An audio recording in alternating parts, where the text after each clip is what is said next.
All right, if you are in HR or the C suite and you're trying to figure out how in the world is AI going to affect your workforce, well, this week's news is going to make you pause. First up, we have IBM and its strategic announcement about early career hiring. They are tripling down where a lot of companies are saying, let's just cut it. And there is new research that shows that AI does increase productivity, but it also increases this. And something I'm hearing a lot from organizations is that they are focused so much on AI implementation, but there is something that they're missing that is going to absolutely screw up their AI transformation. So let's break down what all of this means for your talent strategy and where companies are about to get this very, very wrong. I don't want you to be one of them, so let's dig in. Welcome to the channel. I am Trent Cotton, the human capitalist. I've noticed that there is a big difference between HR business practices and how business actually gets done. I've spent over 20 years in HR helping the C suite rebuild their organization while the world around them shifted. I've designed this channel to be an intelligence briefing on the business of people. So, if you're a CEO, board member, or a CHRO looking for the signal in the noise, welcome to the channel. Now, let's get to work. All right, so I've got the news right here. Let just dig in. The first one actually comes from IBM. I don't know if you saw it, but the CHRO from IBM released a statement saying that they are going to triple entry level hiring as it leans into AI. And there is so much noise out there. And whenever I look at some of the job data, everyone always asks, is it because of AI that entry level jobs and early career jobs are fading? Data doesn't really support it yet because we don't have really hard lines to say yes or no. There is an AI Jobs Clarity Act bill that is in the House or the Senate that would clear this up. BLS would actually report on it, but until then, it's just speculation. The reason I like this article is just first, well done, IBM. Thank you. Having a tech company that comes out and says, look, cutting early careers to save money or because of automation and AI is asinine. And in fact, we're going to not just double down, we're going to triple down on it. And the other thing is, the problem with early career roles is not necessarily that they were doing the mundane or grunt work or things that could be easily replaced. It's the fact that we really never sat down and said, okay, what's the real value? I mean, just stop and think about it. And this has happened in my career. You go and you recruit this recent college grad from an MIT or some awesome university, and then you put them in a file room. And before you go, that doesn't happen. It's happened. I've had to get into it as a talent executive. And trust me, the hiring manager that put that early career talent back in the file room, they didn't have a good conversation. But nonetheless, I really want to challenge all of us. We really need to sit down and start having a very hard conversation about what is the real value in early career talent. Because I think that with AI augmenting this new role, that ramp up time that is normal for early career, so 18, 24 months, that can be greatly compressed. And I think that companies that are just looking to say, hey, let's save a couple of dollars, let's cut out our early career, they're really missing out on an opportunity. And to be perfectly frank, I think they're going to screw themselves over the next couple of years because that talent, wherever they land, they are going to be a little bit more AI native. They're willing to try some of this stuff, and they have a very healthy skepticism of AI, according to the data that I'm looking at, which is good because that's what you want. You don't want someone that's just going to go after the shiny new tool. You want someone that's really going to go in and say, here are some concerns that I have, but here's how we can use it. The other thing, and I'm looking at my notes here. Eliminating early career talent from your workforce today is going to cause a talent trap for you later. Because if we only have a certain number of companies who are willing, like IBM, to go in and train this early career talent, if you fast forward 3 or 4, maybe even 5 years, that talent is going to be so scarce, it's going to drive up the market price. So great for those that are getting in early with companies like IBM, but not so good for organizations that are trying to maximize their talent strategy.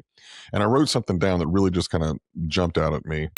The strategy should be, how can I augment and accelerate, not how can I use AI to cut out. And I think that we're seeing too much of the latter. Again, I don't have hard data to support it, but everything that I'm hearing is kind of telling me that my gut is right. People are saying this is a great way to save money. Let's cut early careers. My only advice is do it at your own peril. And if you're wondering what the AI Jobs Clarity Act is, don't worry about it. I did a video and I will drop it in the description below. All right, so the next article that jumped out at me actually had some research that I thought was really interesting. It's about AI burnout. And I did a video earlier this year or late last year about AI fatigue. But this is some new research, and it says that workers who aggressively adopt AI tools often see higher output, but they also see greater fatigue and work spillover into their personal time. And I think this is really important because if you hear a lot of the organizations, it's all about efficiency, productivity, and cost saves. And if you're in HR, you're getting this pressure from the board, from the CEO, like, how are we going to implement this? How are we going to do the AI transformation? Is a fun little buzzword I keep hearing. But we're not talking about this fatigue because we're still in that phase where it's, you're piloting or you're testing and you're researching and operationalizing some of it.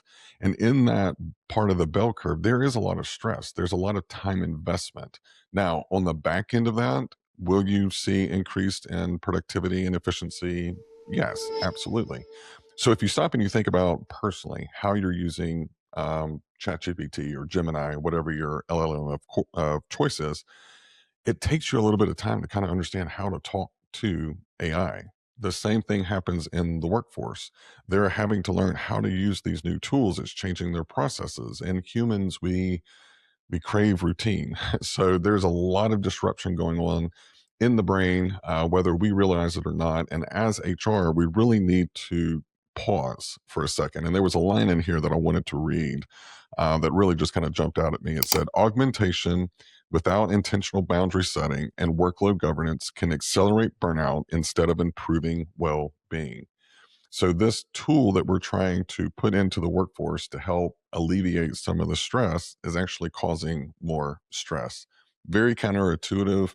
The research is really, really interesting. So, I'll drop a link to the article in the description. Take some time and read it and have a very candid conversation with your C suite going, hey, I get AI is going to save us money and time, but we do need to talk about this problem right now. All right. If you have followed any of my content, you know I'm a data guy. I love data. And this one is looking at the four drivers of AI value in people analytics. And it's really interesting to me. And I've said this on the circuit several times. I was always an oddball. I always looked at numbers. I like data. I trust it. And whenever I got into HR, that didn't change. What has been significant for me to watch has been since like 2020, people analytics has really kind of taken the forefront of HR. And it's, to me, it's a great way for HR to establish itself as a core strategic function. And organizations that are not taking advantage of that, you're completely missing out. Whenever I take a step back and I look, and some of the things that I hear all the time is concern around AI governance. There's been a lot of lawsuits out there. So there is a lot of concern about AI. And if you implement it irresponsibly, then the blowback's going to be bad. However, if I were to test AI in a very highly regulated industry, maybe ones that are just they're afraid of their shadow, so AI is just completely off the table. People analytics is actually a great way to start it because you're analyzing internal data, especially if you have like a copilot or whatever your organization's approved AI agent is. If you can have it help you with the data and do analysis, I think that's a fantastic way to kind of tiptoe the organization into leveraging AI more. Now, early on, I used it like 2023, started trying to kind of play around. The models have gotten so much better, and especially like Claude and oh, what's the other one I use? I use ChatGPT not as much. I use Gemini. I used to use Gemini a lot whenever I worked for a company that was on G Suite because it sat right in the data layer for me. And what I found is that, a lot of times whenever I was engaging that AI copilot to analyze the data with me, one of my favorite questions is, what are the trends that I'm not seeing? And that was always a fun question. And it always always lost a lot of time because I ended up chasing a lot of rabbits because, again, I like data. But it never ceased to amaze me how many times there was a trend sitting right in front of me, but I couldn't see it because the cognitive load on my brain was just entirely too much. AI can do what I can't at scale. And that's a huge power. And so I definitely think that the people analytics teams that are leaning into AI and to some of these more complex and sophisticated models to be able to understand, interpret, and even forecast what's going on in the workforce, I think they're going to be the ones that drive the value of HR as perceived through the rest of the organization. All right, to wrap us up, I want to talk about AI theater. I actually got that from the next article. And this particular piece, it tackles something that a lot of companies are not talking about. So let's go back to the last technological transformation that your company did. Maybe it was implementing a new ATS or a new HCM or some other kind of technology.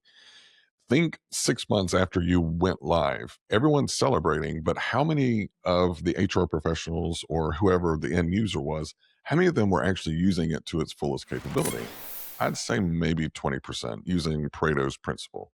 The problem is that a lot of times we focus so much on the implementation and the transformation and the rah-rah, we don't talk about the one thing that matters the most, which is adoption. And this piece actually gets into some of the common fears that drive a lack of AI adoption. And I think this is incredibly important because what's happening is that a lot of companies are looking at this AI transformation as being only technology. Well, if you've spent any time in the people space, you know that people are the ones that drive the technology. So you've got to focus on AI adoption. What are some of the skills? What are some of the ways that you can get your workforce more comfortable, more acclimated to leveraging AI outside of how they're doing it personally? So there's a couple of things that really just kind of jumped out at me. It did call out shadow AI, which I have to confess, I had to look that up. I didn't know what it was. But what that refers to is using AI that's outside of the approved organization systems. So I'm sure this doesn't apply to you, but there are employees out there who want to leverage AI. They can't do it on their system, so they'll use their phone, put it in a chat model. So all of those governances that you're trying to do doesn't really work because of shadow AI. It also talks about how understanding these real psychological blockers can help you design adoption strategies that are actually going to protect productivity instead of kill it. So if you're in one of the organizations where it's looking to HR and saying, I need you to help me lead this AI transformation and focus on the people part, definitely take some time and explore this particular article because AI adoption is going to be the make it or break it moment for AI transformation. All right, that's all I have for this week. I hope that you enjoyed this segment and learned something. I'll drop the links to the articles down in the description, as well as some of the other YouTube videos that I mentioned. Make sure that you like and subscribe and comment. Let me know, hey, is this on target? Is this what you're seeing? Is this something you want to see more of? Because I really do want to drive content that is going to be helpful for the HR industry and the C suite who needs help with their HR department. I am Trent Cotton, your human capitalist. Remember to invest in yourself because no one else is going to do it quite like you do.